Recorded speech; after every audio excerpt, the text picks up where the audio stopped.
ayadoo ay foodan ugu soo hayso bisha barakeysan ee Ramadaan ayaa waxa bulshada Soomaaliyeed diyaar garow ugu jiraan soo dhaweynta bisha barakeysan ee Ramadaan waxaana suuqyada magaalada Muqdisho laga dareemayaa diyaar garowga bisha Ramadaan oo ah bil aad u khayr badan dhammaan qaybaha kala duwan ee bulshada ku nool magaalada Muqdisho ayaa waxa ay ku mashquulsan yihiin iibsiga raashinka noocyadiisa kala duwan iyo sahay kasta oo muhiim u ah Ramadaanka taasi ay ugu diyaar garoobayaan soo dhaweynta bisha barakeysan ee Ramadaan waxaana mashquul laga dareemayaa qaybaha kala duwan suuqyada magaalada Muqdisho hadii ay ahaan lahayd qaybta qudaarta oo bisha Ramadaan ay aad u isticmaalaan bulshada iyo qaybta timirta oo ah mid ay dadku si weyn u isticmaalaan bisha barakeysan ee Ramadaan waxaana sidoo kale ay dadku iibsanayaan hilibka oo dadku ay u isticmaalaan siyaabo kala duwan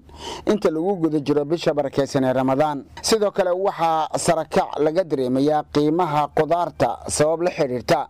roobabka lixaad kale ee ka daaya dhul beereedka oo jidadku saameeyay qaar ka mid ah ganacsatada qudaarta iibisa ayaa ka hadlay soo dhaweynta diyaar garowga bisha barakeysan ee Ramadaan ay ugu diyaar garoobayaan shacabka Soomaaliyeed maasha Allah qudaarta waa qaali kan waa kabsar halkan maas waxa lagu soo gadaa oo afgooy lagu soo qaadaa 100 iyo 70 kuna lagu soo qaadaa markii oo Ilaahay insha Allah roobkii ma qudaarta ay soo go'dan halkan xab 3 kun oo shilin lagu soo qaadaa shilin Soomaali marka hadda waxa qudaarta aad ay u kacsantahay maadaama ay biyo fidiyaan dhiiqa dhulkii ay tahay qudaarta xagga qudaarta helitaankeed aad iyo aad u adag yahay laakiin insha Allah bacdal soon wax kasta qudaarta inay soo go'do Abdurrahmaan Xasan Geedi oo kabayra loo yaqaan baan ahay saadarteed hadii aan ka warramo xagga diyaar galowga ciida Ramadaanta u jeedaa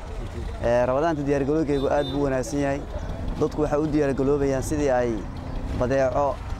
jaban oo dadka maaragtay faa'iido u leh hayna gadan karaan dadkana yaani qofka oo shaqeysanayo oo ganacsatada aan ka eryanin kastamkiisa magaciga waxa la yiraahdaa Dhamma Maxamuud Cali Ciid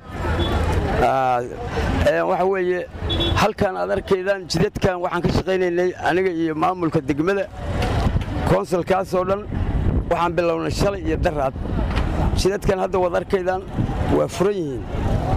waxaan rabnaa halkaas inaan ka sii ambaqaadno maadaama aan Ramadaanka barakeysan faligiis aan u diyaar garoobay Abukar Cabdi Dhicisow waa ganacsade iibiya hilibka wuxuuna ka hadlayaa qiimaha hilibka la iibiyo xilligan iyo bisha Ramadaan waxyaabaha isbedela magacaygu waa Abukar Cabdi Dhicisow bisha barakeysan Ramadaan waa soo dhaweynaynaa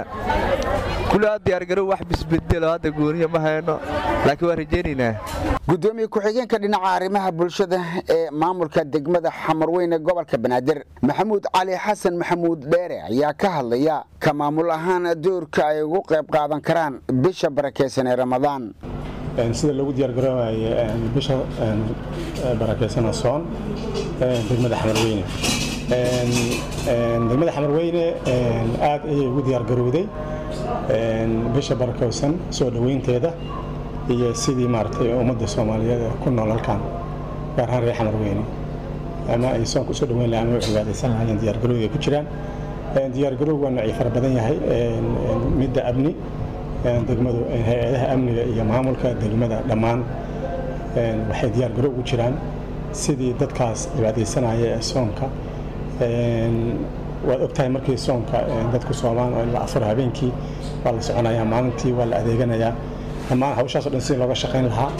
ee dadka amnigooda loo sugi lahaa hawshaas lagu guda jiraa magaalada Muqdisho waxaa ku nool dad badan oo danyar ah waxaana sidoo kale magaalada ka socda dadaal lagu afurinayo dadkaas iyo samafal kale oo dadka danyarta ah caawinaad lagu gaarsiinayo Muuse Cusmaan Abtoow telefishinka qaranka Soomaaliyeed Muqdisho